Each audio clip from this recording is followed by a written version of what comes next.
स्वागत है आपका आपके अपने चैनल स्टडी विद प्रदीप में। दोस्तों, जैसा कि आप सभी लोग जानते हैं, बिहार में सेकंड फेज की वैकेंसी का 60 नोटिस जारी हो गई है। यानी बहुत जल्द ही नोटिफिकेशन जारी होगा 3 नवंबर से लेकर के, और आपका 14 नवंबर तक फॉर्म भरा जाएगा। और 14 नवंबर के बाद आपका 7 तारीख से लेकर के 12 दिसंबर के बीच में आपका पेपर होगा। इस पेपर में दो तरह के आपके पेपर होंगे, टीजीटी के होंगे, पीजीटी के होंगे और जूनियर लेवल के पेपर होंगे, यानी 6 to 8 के टीचरों के लिए पेपर होंगे। इस पेपर में आप सभी लोगों की योग्यता, सिलेबस, इन सब चीज़ों का वीडियो हमने पहले से बना रखा है। आप चैनल पे डाल करके सर्च करेंगे तो आपको मिल जाएगा। अब हम लोग स्टार्ट करते हैं। आज जूलॉजी की हम लोग क्लास, इससे पहले हम लोग बॉटनी की क्लास कर रहे हैं, जूलॉजी की क्लास। बॉटनी की क्लास एक्चुअली हम लोग कर रहे हैं वीडियो क्लास। तो बॉटनी की लाइव क्लास आपकी वीडियो की 10:30 से रात्रि के होती है, और यह क्लास आपकी सप्ताह में 5 दिन अभी यह क्लास आपकी चल रही है। आने वाले दिनों में इस क्लास की डबल क्लास हो जाएगी, यानी एक मॉर्निंग टाइम में और एक इवनिंग टाइम में। 15 हमारा टारगेट है कि इसको जल्दी जल्दी खत्म करके तब तक एग्जाम पॉइंट्स और इधर एनसीईआरटी पॉइंट्स जूलॉजी का कंप्लीट कर लेंगे। फिर उसी जगह बॉटनी का एग्जाम पॉइंट और एनसीईआरटी पॉइंट होगी, और उसी समय जूलॉजी की वीडियो क्लास होगी। इस तरह से आपका सिस्टम वहां पे सेट कर लिया जाएगा और आपको एक एक करके चीजें बता देंगे। सबसे पहले जूलॉजी की एग्जाम पॉइंट्स आपके सामने है। आज जिस टॉपिक को हम लोग चर्चा में लाने वाले हैं वह टॉपिक है आपका प्रोटोजोआ। तो प्रोटोजोआ के कुछ महत्वपूर्ण प्रश्न आपके सामने हैं, इसको हम लोग करते हैं। उसके बाद प्रोटोजोअन डिजीज का एक अलग वीडियो बनाएंगे, तो उसमें कुछ महत्वपूर्ण प्रश्नों को हम आपके साथ साझा करेंगे। सबसे पहले अगर हम बात करें, यहाँ पे हमारे पास दिया गया है कि जो देखिए जो प्रोटोजोआ होते हैं यह यूनिसेलुलर होते हैं। पहला कैरेक्टर, दूसरा हेट्रोट्रॉपिक होते हैं, इनका दूसरा कैरेक्टर होता है। तीसरा कैरेक्टर होता है कि कुछ प्रोटोजोआ में क्या पाया जाता है, तो आप कहेंगे कुछ प्रोटोजोआ में जो है वैक्यूल पाए जाते हैं, जो कि सभी प्लांट में वैक्यूल पाए जाते हैं, एनिमल में वैक्यूल नहीं पाया जाता। तो प्रोटोजोआ में वैक्यूल पाए जाते हैं, जिसे हम लोग संकुचनशील रिक्तिका के नाम से जानते हैं। प्रश्न आपका यहीं से पूछा गया। देखिए, कह रहा है संकुचनशील रिक्तिका, जिसे हम लोग वैक्यूल कहते हैं, ताजे जल या अलवणी जल में, ताजे जल को ही अलवणी जल कहते हैं, जिसमें लवण ना हो, अलवणी जल कहते हैं, में पाए जाने वाले एक कोश की प्रोटोजोआ में पाया जाता है, में पाए जाने वाले एक कोश की प्रोटोजोआ में पाया जाता है। यह उनकी कोशिका में जल नियंत्रण का कार्य करता है, यानी अगर इंग्लिश में बात करें तो इसे क्या कहते हैं, ऑस्मोसिस का कार्य करता है। स्क्रीशन और ऑस्मोसिस के लिए, स्क्रीशन और ऑस्मोसिस के लिए ये रिस्पॉन्सिबल होता है। कौन? हमारी संकुचनशील रिक्तिका। इसे वैक्यूल कहते हैं, अगर इंग्लिश की बात कर लें तो इसे वैक्यूल कहते हैं। तो ये एक महत्वपूर्ण प्रश्न आपके सामने, प्रश्न आपसे एग्जाम में पूछा जाता है। आगे बढ़ जाते हैं। निद्रा रोग ट्रिपनोसोमा पैलिडम से होता है, स्लीपिंग सिकनेस। ट्रिपनोसोमा गैबियंस नामक प्रोटोजोआ द्वारा ये उत्पन्न होता है। इसका प्रसारण, यानी देखिए रोग को, जो रोग पैदा करने वाले जीव होते हैं उन्हें पैथोजन कहते हैं, और जो रोग को एक स्थान से दूसरे स्थान तक पहुंचाते हैं उन्हें हम लोग क्या कहते हैं, उन्हें एजेंट कहते हैं। तो इसके जो एजेंट होते हैं वो सीसी मक्खी होती है। कौन सी? सीसी मक्खी होती है। और यह सीसी मक्खी का जो वैज्ञानिक नाम होता है ग्लाउसिना पेप्लिस। सीसी मक्खी का जो वैज्ञानिक नाम है वो कौन है? ग्लाउसिना पेप्लिस इसका वैज्ञानिक नाम होता है। और यह मक्खी क्या काम करती है? यह मक्खी जो है निद्रा रोग को फैलाती है। और निद्रा रोग किससे फैलता है? प्रोटोजोआ से, ट्रिपनोसोमा गैबियन से। तो इसे फैलाने के लिए जिम्मेदार कौन होती है? मक्खी होती है, जो कि एक प्रकार की सीसी मक्खी। सीसी मक्खी को जनरल भाषा में हम लोग खटमल कहते हैं। तो खटमल के द्वारा यह फैलता है। अगर साधारण भाषा में कहें तो खटमल कह सकते हैं। खटमल जो गांव बेल्ट से होंगे वो सब देखे होंगे, जब चारपाई आपकी सनहेम से यानी सुतड़ी से बनती थी तो उस चारपाई में ये सब पाए जाते थे। अब चारपाई का जमाना धीरे धीरे समाप्त हो गया है, या चारपाई बन भी रही तो पट्टे वाले से बन रही है, और दूसरी तरफ लकड़ी की चीजें, हालांकि लकड़ी में भी ये पाए जाते हैं। जैसे कि अगर चौकी आपके पास होगी तो उसमें भी, दराज में ये पाए जाते हैं खटमल, उन्हीं को सीसी मक्खी कहते हैं। ठीक है। काला आजार नामक रोग, लेशमानिया डोनोबानी। काला आजार एक प्रकार का रोग होता है जो कि लेशमानिया डोनोबानी नामक प्रोटोजोआ से फैलता है। मलेरिया प्लाज्मोडियम नामक प्रोटोजोआ से फैलता है। आपको मैं बता दूं मलेरिया जो है ये प्लाज्मोडियम से फैलता है। प्लाज्मोडियम की 4 स्पीसीज होती हैं। एक को हम लोग कहते हैं ओवल, एक को कहते हैं मलेरी, एक को कहते हैं हम लोग जो है प्लाज्मोडियम वाइवेक्स और एक है प्लाज्मोडियम फैल्सीपेरम। 4 प्रकार के प्लाज्मोडियम होते हैं। क्लास 12 की एनसीईआरटी जब आप पढ़ेंगे तो वहां पर लिखा गया है कि सबसे खतरनाक जो मलेरिया होती है वह प्लाज्मोडियम फैल्सीपेरम से होती है। तो आपको भी याद रखना है फैल्सीपेरम से सबसे खतरनाक मलेरिया होती है। तो इनकी 4 प्रजातियां होती है जो मलेरिया रोग के उत्पन्न करने के लिए जिम्मेदार होती है। मलेरिया रोग प्रोटोजोआ डिजीज है, लेकिन इसे एक स्थान से दूसरे स्थान पे पहुंचाने का कार्य कौन करता है? मादा एनाफ्लीज करती है, तो उसके माध्यम से फैल जाते हैं प्रोटोजोआ। जबकि पेचिस एंटमीबा हिस्टोलिटिका, एंटमीबा हिस्टोलिटिका होता है, एक होता है एंटमीबा जिंजीबेलिस। किसी किसी बुक में एंटमीबा जिंजीबेलिस को पायरिया डिजीज का वाहक माना जाता है कि इससे मसूड़े सड़ते हैं और पायरिया रोग होता है, लेकिन किसी किसी बुक में इसे गलत साबित किया जाता है, तो हमने उसे लिखा नहीं है। एंटमीबा हिस्टोलिटिका तो सही, ये पेचिस डिजीज के लिए रिस्पॉन्सिबल होता है। इसके अलावा ग्रेगेराइना की वयस्क प्रजाति, ग्रेगराइना की वयस्क प्रजाति जो होती है जिसे ट्रोफोजोइट कहते हैं, 2 परिपक्व ट्रोफोजोइट के आपस में जुड़ने की प्रक्रिया सिजेजी कहते हैं। जब 2 ट्रोफोजोइट आपस में मिल जाते हैं तो उस प्रक्रिया को सिजेजी अवस्था कहा जाता है। इसके उपरांत जो इनके गैमोन्ट होते हैं वह गैमोन्ट में परिवर्तित हो जाते हैं। आपको बता दें कि बायोलॉजी में जूलॉजी और बॉटनी की अलग अलग क्लास है। एक बार मैं फिर से आपको बता दूं, और दोनों के एग्जाम पॉइंट्स अलग अलग हैं। एग्जाम पॉइंट्स और practice paper, exam point Hindi में होता है, प्रैक्टिस पेपर आपका इंग्लिश में होता है। हिंदी वाला टाइप हो रहा है, टाइप होने के बाद आपको मिल जाएगा। एनिमल किंगडम का पूरा प्रश्न टाइप हो चुका तो आपको मिल जाएगा। कोच का पूरा प्रश्न टाइप हो चुका आपको मिल जाएगा, लेकिन जो हिस्सा भी टाइप हो रहा है उस पर हम वादा नहीं कर रहे हैं। जो मटेरियल टाइप है वो आपको मिल रहा है ओनली 199 रुपीज, मतलब 199 रुपए में आप अपना यह मटेरियल प्राप्त कर सकते हैं। इसके लिए आप नीचे डिस्क्रिप्शन में नंबर दिया गया है, उस नंबर पे व्हाट्सएप करके आप एग्जाम पॉइंट्स ले सकते हैं। मैं आपसे कहूंगा कि आप कोशिश करिए कि संडे मंडे ट्यूसडे वेडनेसडे में ले लीजिए जल्दी से जल्दी, और इसको रिवाइज कर डालिए। हो सके तो इसे लिख लिख करके रिवाइज कर लीजिए। एक बार रिवाइज कर लेंगे, मैं भरोसे से कह रहा हूँ, जो 80 प्रश्न आपसे पूछे जाने, चाहे वो टीजीटी में या पीजीटी में। टीजीटी की में तो मान लीजिए फिजिक्स केमिस्ट्री बायोलॉजी टोटल आनी है, लेकिन यहाँ पे अगर हम टीजीटी की बात कर लें तो टीजीटी के सभी प्रश्न मिल जाएंगे, इस बात का दावा है। पीजीटी के सभी प्रश्न नहीं मिलेंगे, लेकिन 60% तक प्रश्न आपको मिल जाएंगे, इस बात का भी दावा है कि टीजीटी का 100% और पीजीटी के 60% तक के प्रश्न आपके मिल जाएंगे। क्योंकि पीजीटी में सिलेबस बहुत लेंदी है, एमएससी लेवल तक का कोर्स है, तो सिलेबस बहुत लेंदी है, और 1 महीने में ये सिलेबस पढ़ना अपने आप में ही बेईमानी वाली बात होती है। तो अगर हम कहें कि नहीं हम कोर्स खत्म कर देंगे, तो अपने आप में ही एक तरह का बेईमानी है, एक तरह का झूठ है। तो बात यही जो हकीकत है वो आप उसको समझ सकते हैं। आप सब लोग टीचर हैं और इस बात को समझने की कैपेबिलिटी आपके पास है कि जो हाई स्कूल इंटर में पढ़े, बीएससी में पढ़े, एमएससी में पढ़े, यानी 7 साल का जो कोर्स है उन्हें आप 30 से 35 दिन में कैसे खत्म कर सकते हैं। अगर कोई कह रहा है तो सिर्फ झूठ बोल रहा है, बाकी हकीकत कुछ भी नहीं है। हाँ, जनरल टॉपिक को डिस्कस किया जा सकता है, जनरल चीजें पढ़ी जा सकती हैं, वही हो रहा है।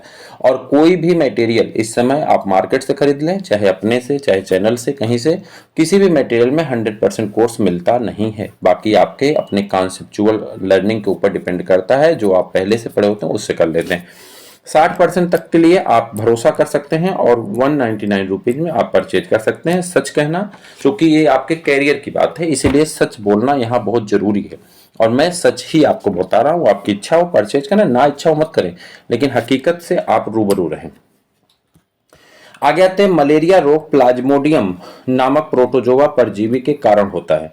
प्लाज्मोडियम का जीवन चक्र मनुष्य तथा मादा मच्छर 2 पोषदों में पूर्ण होता है। किसमें? 2 लोगों में, एक तो मनुष्य में और दूसरा किसमें, जो है ये मादा मच्छर में 2 पोषदों में मिलकर के पूरा होता है। लैंगिक जनन या स्पोरोगोनी मादा एनाफ्लीज में होता है। ध्यान से देखिएगा, लैंगिक जनन आपसे पूछा जाता प्रश्न कि एनाफ्लीज जो ये है प्लाज्मोडियम है, इसमें लैंगिक जनन कहाँ होता है, तो इस अवस्था को कहते हैं स्पोरोगोनी, और स्पोरोगोनी अवस्था या एनाफ्लीज में होता है। एनाफ्लीज कौन सी है? मादा है।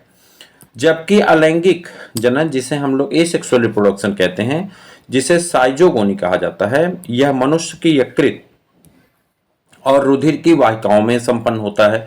यानी प्लाज्मोडियम में सेक्सुअल रिप्रोडक्शन ये मॉस्क्यूटो में हो रहा है, और ए सेक्सुअल रिप्रोडक्शन कहाँ हो रहा है, ये ए सेक्सुअल रिप्रोडक्शन हो रहा है आपका ह्यूमन बीन में। ह्यूमन बीन में दो जगह होता है, यकृत की कोशिकाओं में और लाल रक्त की कोशिकाओं के बीच में भी इनमें ए सेक्सुअल रिप्रोडक्शन होता है। प्लाज्मोडियम के जीवन चक्र की अगर हम बात करें, प्लाज्मोडियम का जीवन चक्र एरिथ्रोसाइटिक साइजोगोनी के दौरान हीमोजॉइन बनाता है। जब ये आरबीसी के साथ जुड़ता है, आरबीसी में अलैंगिक जनन करता है, तो एक जहरीला पदार्थ बनाता है। उस जहरीले पदार्थ का नाम क्या होता है, हीमोजॉइन। हीमोजॉइन नामक विषैला पदार्थ बनाता है जो लाल रक्त कणिकाओं के फटने के बाद रक्त में छूट जाती हैं। इसी कारण आपको ठंडा लगता है, ठीक है, जिससे लाल रक्त कणिकाएं आपके मरने लगती हैं। यह जहरीला पदार्थ होता है और लाल रक्त कणिकाएं मरने लगती हैं। अगर ऐसा आप करते हैं तो जो है आप इस आगे बढ़ जाते हैं। प्लाज्मोडियम के जीवन चक्र में, प्लाज्मोडियम के जीवन चक्र की बात करें तो जीवन चक्र में एरिथ्रोसाइटिक साइजोगोनी के फलस्वरूप मीरोजॉइट्स का विकास होता है। आपसे प्रश्न पूछा प्लाज्मोडियम में जब साइजोगोनी होती, साइजोगोनी क्या था, अलैंगिक जनन था, और जो साइजोगोनी क्या था, अलैंगिक जनन था। यहाँ देखिए साइजोगोनी, एरिथ्रोसाइट में क्या होती थी, साइजोगोनी, ये एक अलैंगिक जनन था।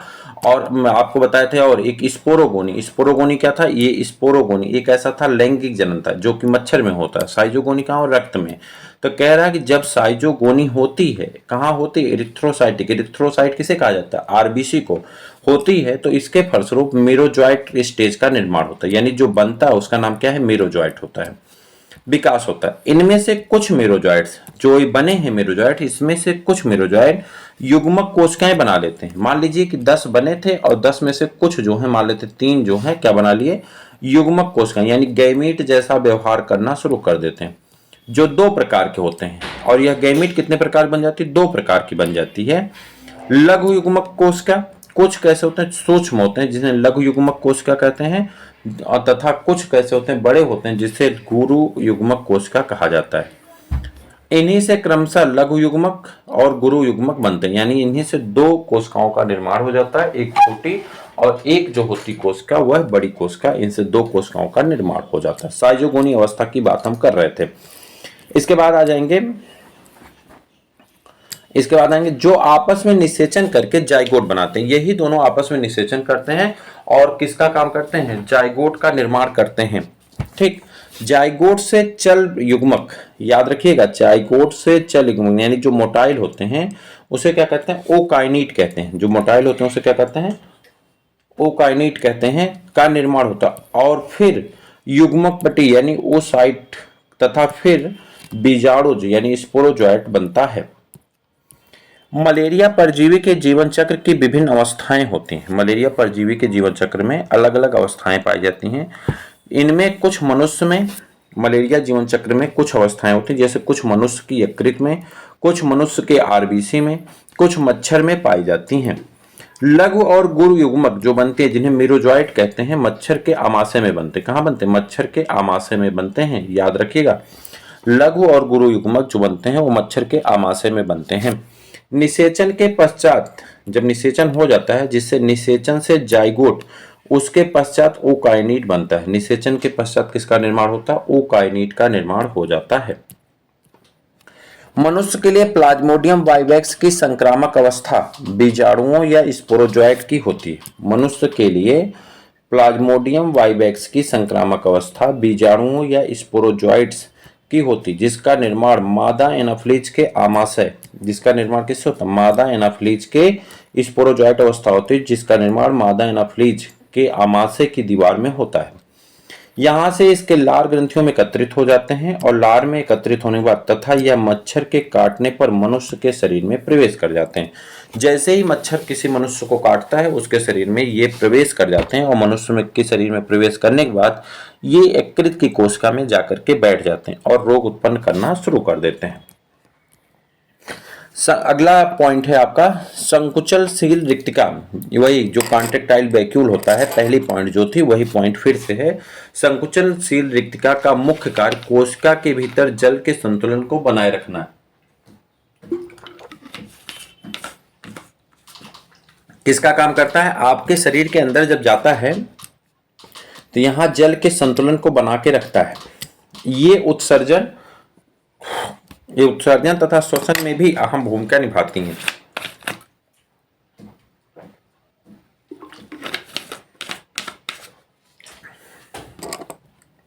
ये उत्सर्जन तथा श्वसन यानी 3 काम करता है। एक तो जल की पूर्ति बराबर करता है, जल का संतुलन बनाता है। उत्सर्जन यानी जो खराब पदार्थ होते हैं, यूरिया, अमोनिया बनता है, अमोनिया को बाहर निकालते हैं।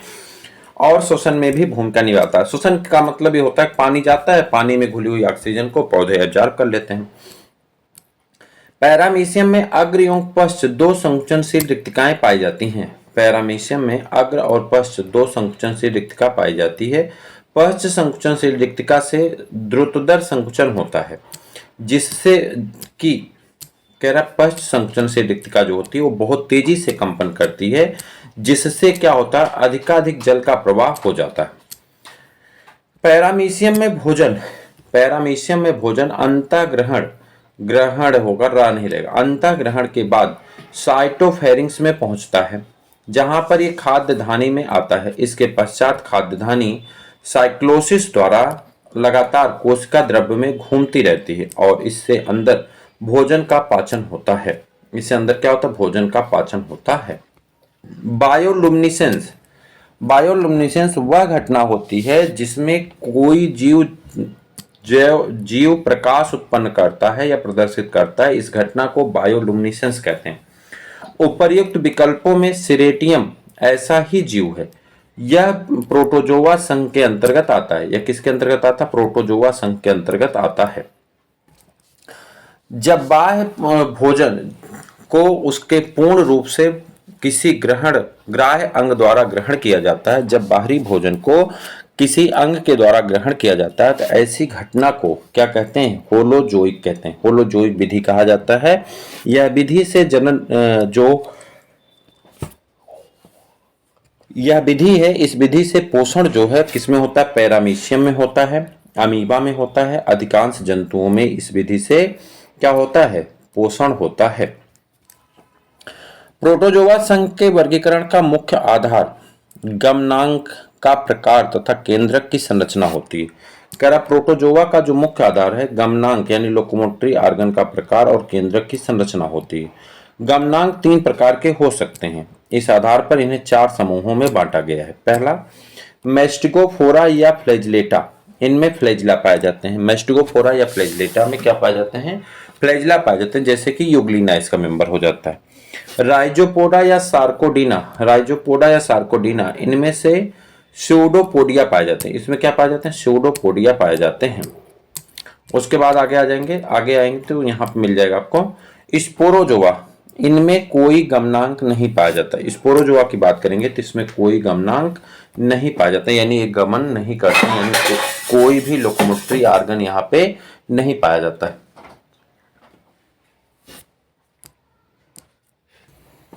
अगला जो है आपका सिलिएटा, इसमें क्या पाए जाते हैं, सीलिया पाए जाते हैं। सीलिया से सिलिएटा है, रोमाब कहते हैं हिंदी में, रोमाब पाए जाते हैं, जैसे कि पैरामीशियम इसके अंतर्गत आता है। 50 पॉइंट हैं, हम लोग 14th पॉइंट पे पहुंच चुके हैं। ठीक है, ऐसे इंपॉर्टेंट पॉइंट्स हैं। आप मान चलिए कि एकदम सिलेक्टेड एग्जाम में पूछे जाने वाले प्रश्न ही हैं और उन्हें बहुत सिलेक्ट करके बहुत सिस्टमेटिक लिख करके आपके लिए दिया गया है।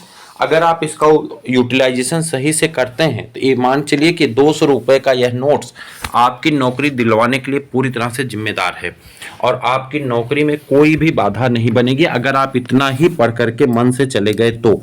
लेकिन इसके लिए आपको बार बार पढ़ना पड़ेगा, मेमोराइज करना पड़ेगा, चूंकि ये पॉइंटेड है। ठीक है, आगे बढ़ते हैं। कह रहा है एक्टिन एक प्रकार की गोलाकार प्रोटीन होती है। एक्टिन कैसी होती है, गोलाकार प्रोटीन है। यह मोनोमेरिक प्रोटीन है जिसका अणुभार 42,000 होता है। कितना होता है, 42,000 होता है। यह साइटोस्केलेटन में सूक्ष्म तंतु तथा पेशियों में रेशे के निर्माण में भाग लेते हैं। कह रहा साइटोस्केलेटन के सूक्ष्म तंतु बनाते हैं और पेशियों में रेशे के निर्माण में भाग लेते हैं।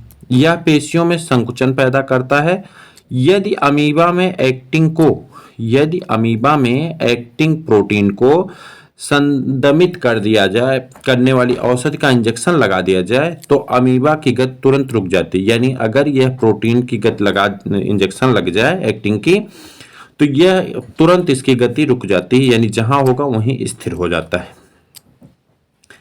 जीवित अमीबा की सतह पर चारों तरफ जीवद्रव्य के छोटे छोटे उभार पाए जाते हैं। अमीबा की सतह पर जीवद्रव्य के छोटे छोटे उभार होते हैं, निरंतर बनते और वापस शरीर में विलीन होते रहते हैं। इन उभारों को पादकाभ या पादाभ, स्यूडोपोडिया, इंग्लिश में स्यूडोपोडिया कहते हैं, या कूटपाद कहा जाता है। अमीबा में पादाभ के दो महत्वपूर्ण कार्य होते हैं, एक गमन करना और दूसरा भोजन ग्रहण करना। दो महत्वपूर्ण कार्य हैं, एक गमन करना और दूसरा जो है भोजन ग्रहण करना। इसके दो मुख्य कार्य होते हैं। कोशिका द्वारा बाह्य माध्यम से किसी द्रव्यी पदार्थ को ग्रहण करने की प्रक्रिया पिनोसाइटोसिस कहलाती है। कोशिका द्वारा बाह्य माध्यम से द्रव्यी पदार्थ को ग्रहण करने की प्रक्रिया पिनोसाइटोसिस कहलाती है, जबकि ठोस पदार्थ को ग्रहण करना कोशिका भक्षण कहलाता है। सरकमफ्लुएंस तथा सरकमवैलेशन अमीबा द्वारा भोजन ग्रहण करने की दो विधियां होती। सरकमफ्लुएंस तथा सरकमवैलेशन अमीबा द्वारा भोजन ग्रहण करने की दो विधियां होती। चूंकि अमीबा क्या होता है, एक कोश की होता है, इसके पास मुख पाया नहीं जाता, और जब मुख नहीं होता है तो अपना भोजन कैसे खाए, इसलिए कोशिका द्वारा ही भोजन को ग्रहण कर लिया जाता है। जो कोशिका की झिल्ली होती है, जिसे हम लोग प्लाज्मा मेम्ब्रेन कहते हैं, वही प्लाज्मा मेम्ब्रेन भोजन को अपनी दिशा में खींचता है, और इसी कंडीशन को हम लोग क्या कहते हैं, सरकमफ्लुएंस कहते हैं या सरकमवैलेशन कहा जाता है।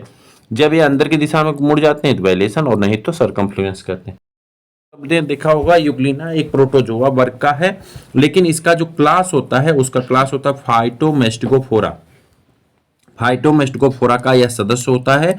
यूग्लिना में क्लोरोफिल पाया जाता है, और इसी क्लोरोफिल के पाए जाने के कारण क्या होता है, क्लोरोफिल में कोशाद्रव्य, जो इसका कोश का द्रव्य होता है, साइटोप्लाज्म होता है, उसमें क्लोरोप्लास्ट यानी क्लोरोफिल पाया जाता है, जिसके कारण जंतुओं और पादपों का योजक कड़ी, क्योंकि ये क्लोरोफिल का पाया जाना क्या होता है, क्लोरोफिल प्रकाश संश्लेषण का काम करता है, फोटोसिंथेसिस करता है। जबकि फोटोसिंथेसिस करना किसका लक्षण है, पादप का। जब प्रकाश अनुपस्थित होता है, जब प्रकाश नहीं रहता, तो ऐसी स्थिति में पौधे जो भोजन बनाते हैं वह घटना जो है जब प्रकाश अनुपस्थित हो जाता है तो जंतुओं जैसा व्यवहार करने लगता है। इसीलिए दोनों की योजक कड़ी माना जाता है जंतु और पादप के बीच का। इसके शरीर पर महीन दृढ़ लचीली पेलिकल का आवरण पाया जाता है, बहुत पतली लचीली पेलिकल का आवरण पाया जाता है। यह कोशिका द्रव्य एक्टोप्लाज्म तथा एंडोप्लाज्म में विभेदित होता है। किस में विभेदित होता है, कोशिका द्रव्य में। पहले पेलिकल याद रखिएगा, पेलिकल किसकी बनी होती है, प्रोटीन की बनी होती है। किसकी बनी होती है, आपसे पूछा गया प्रश्न है पेलिकल किसकी बनी होती हैं, तो कहिएगा पेलिकल जो बनी होती है वो किसकी बनी होती है, प्रोटीन की बनी होती हैं। कह रहा कोशिका द्रव्य पाया जाता है, एक्टोप्लाज्म पाए जाते हैं, एंडोप्लाज्म में बटे होते हैं। हरे पादपों की तरह यह स्वपोषी, हरे पादपों की तरह यह प्रकाश संश्लेषण करके फोटोसिंथेसिस करके स्वपोषी जैसा व्यवहार करता है, ऑटोट्रॉपिक जैसा व्यवहार करता है। जबकि सूर्य के प्रकाश न होने पर एक खाद्य तरल को शरीर की सतह के द्वारा विसरण के माध्यम से, विसरण क्या होता है, डिफ्यूजन के माध्यम से ग्रहण कर लेता है। युग्लिना कशाभकी है, यानी इसमें फ्लैजिला पाए जाते हैं जिसके वह गति करता है। इसके एंडोप्लाज्म में अन्य कोशिकांगों के साथ साथ कई बड़े या कई छोटे क्लोरोप्लास्ट पाए जाते हैं, कई बड़े और कई छोटे क्लोरोप्लास्ट पाए जाते हैं। क्लोरोप्लास्ट में क्लोरोफिल ए, अब देखिए यही चीजें याद रखनी, क्लोरोफिल का पाया जाना, क्लोरोप्लास्ट का पाया जाना, ये सब तो क्लास 3 के 2 के बच्चे पढ़ते हैं। जो आपको याद रखना वो आपके लिए यहाँ पे दिया गया है, कठिन वाली चीजें। जो क्लोरोफिल ए होता है वह क्लोरोफिल ए का जो नाम है वही आपसे पूछा जाता है पेपर में। ये टीचर का पेपर है और बच्चों से पूछा जाता है क्लोरोप्लास्ट का काम क्या है। तो आपसे जो पूछा जाता है क्लोरोफिल ए का फार्मूला पूछा जाता है पेपर में, तो आप कहेंगे C55 H72 O5 N4 और Mg, यानी यहाँ पे एक तत्व पाया जाता है मैग्नीशियम आयन। और कई बार पेपर में पूछा गया है कि क्लोरोफिल में कौन सा तत्व पाया जाता है। देखिए कार्बन, हाइड्रोजन, ऑक्सीजन और नाइट्रोजन एक कॉमन तत्व है, मैग्नीशियम का पाया जाना ये यहाँ पे रिस्पॉन्सिबल होता है। और कैसे होता है, कार्बन 55 होता है, हाइड्रोजन जो 72, ऑक्सीजन 5, नाइट्रोजन 4, मैग्नीशियम कितना होता है, तो आप कहेंगे मैग्नीशियम सिंगल यूनिट पाया जाता है। ये तो हो गया क्लोरोफिल ए की बात। अब आते हैं क्लोरोफिल बी में। क्लोरोफिल बी की बात अगर हम करें तो यहाँ पे क्लोरोफिल बी में जो देखिए जिसमें क्लोरोफिल ए और बी होता है, जैसे इसे ग्रीन एल्गी कहा जाता है, ए और सी हो जाता है, तो अगर हम एल्गी की बात करें तो ए और सी हो जाता है तो उसे ब्राउन कहते हैं, अगर ए और डी हो जाता है तो उसे रेड कहा जाता है। तो कह रहा क्लोरोफिल बी जो है उसमें C55 यानी 55 H70, ठीक है। यहाँ देखिए हाइड्रोजन की मात्रा घट रही है, ऑक्सीजन की मात्रा बढ़ रही है और नाइट्रोजन की मात्रा सेम है। मैग्नीशियम पाए जाएंगे और अल्फा कैरोटीन, जो अल्फा कैरोटीन होता है यह भी यही काम करता है प्रकाश संश्लेषण का। तो यहाँ पे अल्फा कैरोटीन सबसे इंपॉर्टेंट है, ये पूछा जा सकता है। तो कार्बन की संख्या जो होती है यहाँ पे 40 होती है और हाइड्रोजन की संख्या कितनी होती है 56 होती है।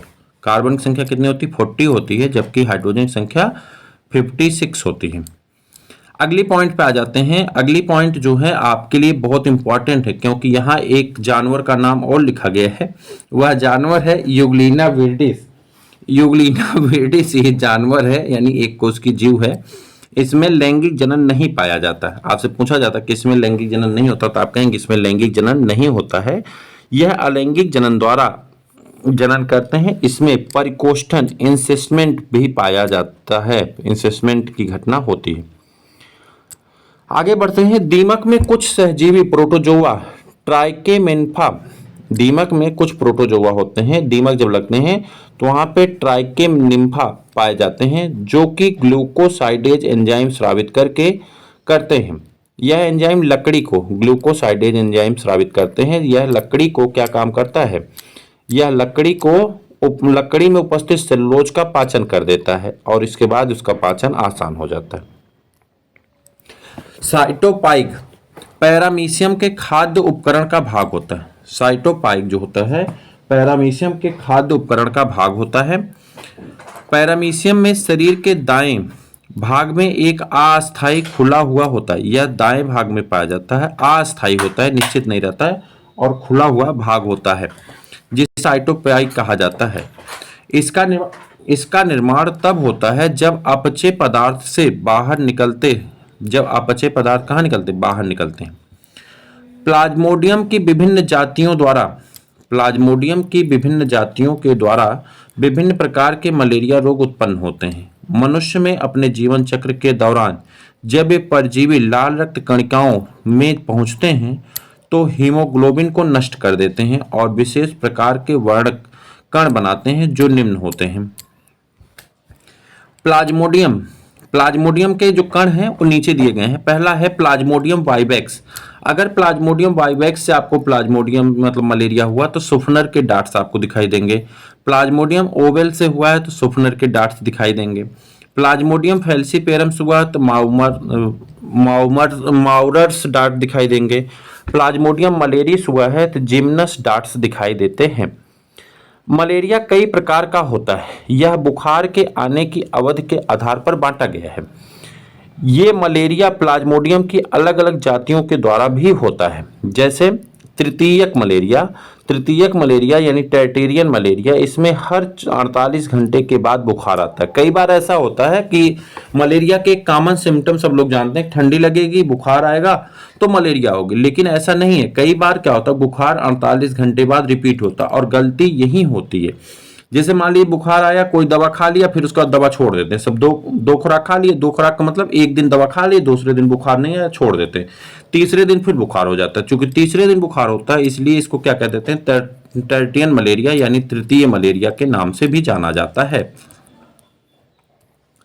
यह प्लाज्मोडियम की वाइवेक्स, फैल्सीपेरम तथा ओवेल जातियों द्वारा होता है, तथा ओवेल की जातियों के द्वारा होता है। वाइवेक्स तथा ओवल बेनाइल तृतीयक ओवेल मलेरिया उत्पन्न करते हैं, जबकि फैल्सीपेरम द्वारा प्रमस्तिष्क अर्थात सेरिब्रल मलेरिया या मैलिग्नेंट मलेरिया उत्पन्न किया जाता है। चतुर्थक मलेरिया, यह प्लाज्मोडियम मलेराई द्वारा उत्पन्न होता है। इसमें हर 72 घंटे में बुखार आता है, यानी चतुर्थक मलेरिया 24 या 72, तो 72 घंटे तक बुखार नहीं होता है और जैसे ही 72 घंटे क्रॉस करते हैं आपको 72 घंटे के बाद बुखार आना शुरू हो जाता है। दैनिक मलेरिया, इसमें हर रोज 24 घंटे में बुखार आता है। यह एक से अधिक जातियों के संक्रमण के द्वारा फैलता है।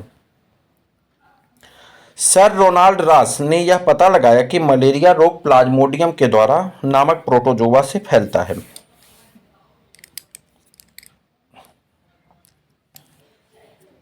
आगे आते हैं। पैरामीशियम प्रोटोजोआ संघ के उच्च वर्ग सिलिएटा का सदस्य है।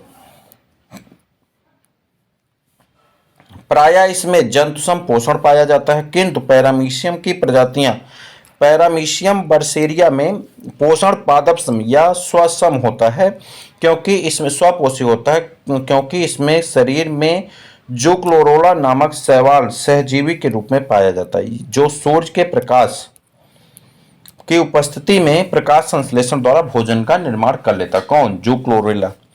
स्पोरोजोआ प्रोटोजोआ संघ का एक उच्च वर्ग है। इसके सदस्य परजीवी एवं बीजांड का निर्माण करने वाले होते हैं।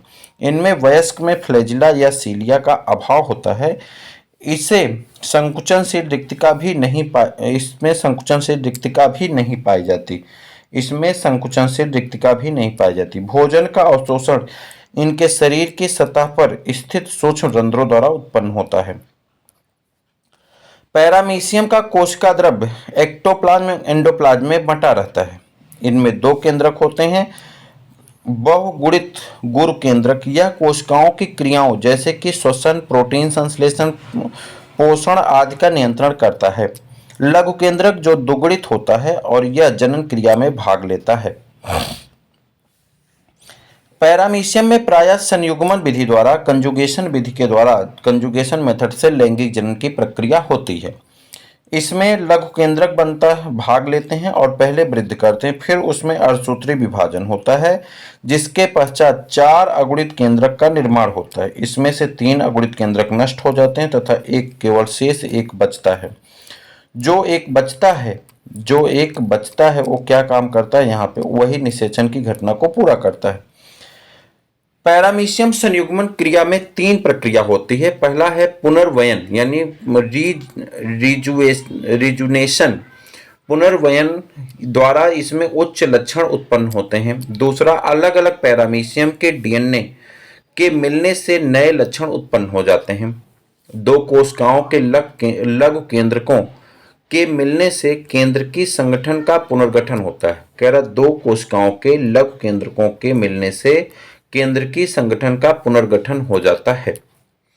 जीव विज्ञान में कप्पा पार्टिकल्स के संदर्भ कशाभिकी मीशियम के कुछ विभेद के कोशिका द्रव्य में पाए जाने के वाला कण से है, जो कोशिका द्रव्य द्वारा पीढ़ी दर पीढ़ी वंशानुगत होते हैं। ऐसे ही पैरामीशियम जिनमें इन कणों की उपस्थिति होती है उन्हें किलर पैरामीशियम कहा जाता है। कह रहा जिनमें इन कणों की उपस्थिति होती है उन्हें किलर पैरामीशियम कहा जाता है, क्योंकि ये पैरामीशियम संवर्धन माध्यम से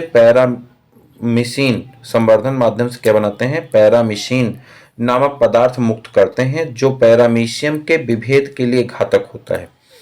जिनमें ये कण अनुपस्थित होते हैं। काला आजार नामक रोग सामान्यतः प्रोटोजोआ लिस्मानिया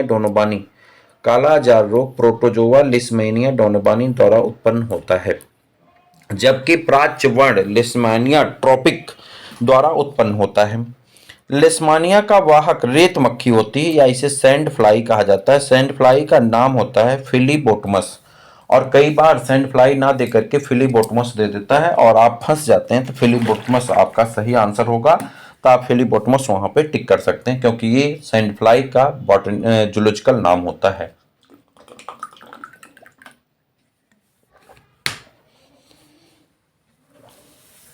जो कि इसे एक स्थान से दूसरे स्थान पर फैलाते हैं। मनुष्य के लाल रुधिर कणिकाओं में सुफनर के बिंदु मलेरिया रोग के दौरान एक विशेष अवस्था में दिखाई देते हैं। जब मलेरिया परजीवी प्लाज्मोडियम वाइवेक्स के क्रिप्टोमेरोजॉइड्स लाल रक्त कण में प्रवेश करता है तो एक क्रमशः सिगमेंट रिंग अवस्था तथा अमीबी अवस्था प्रदर्शित करते हैं।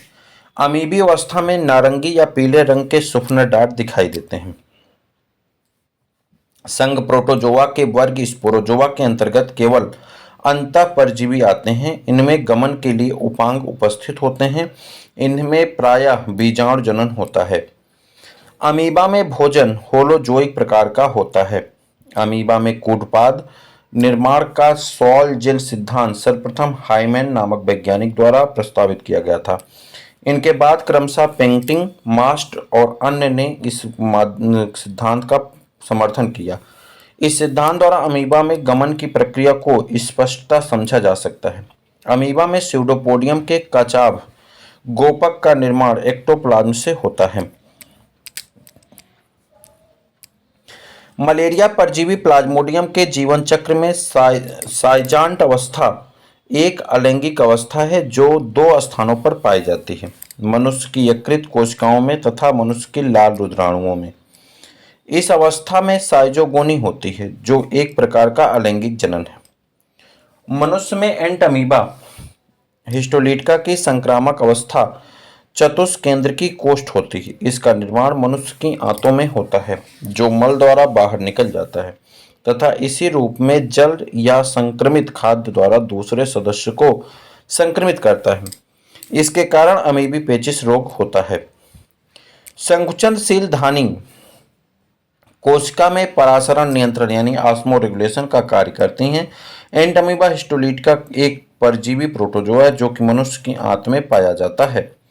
इसके चारों ओर मनुष्य की आंत का कोलन भाग का माध्यम होता है जो कि इसकी कोशिका के आइसोटोनिक होती हैं, अतः इसे संकुचनशील धानी की कोई आवश्यकता नहीं होती है। एंटमीबा हिस्टोलिटिका मानव की आंत में पाया जाने वाला एक प्रकार का सामान्य प्रोटोजोआ होता है।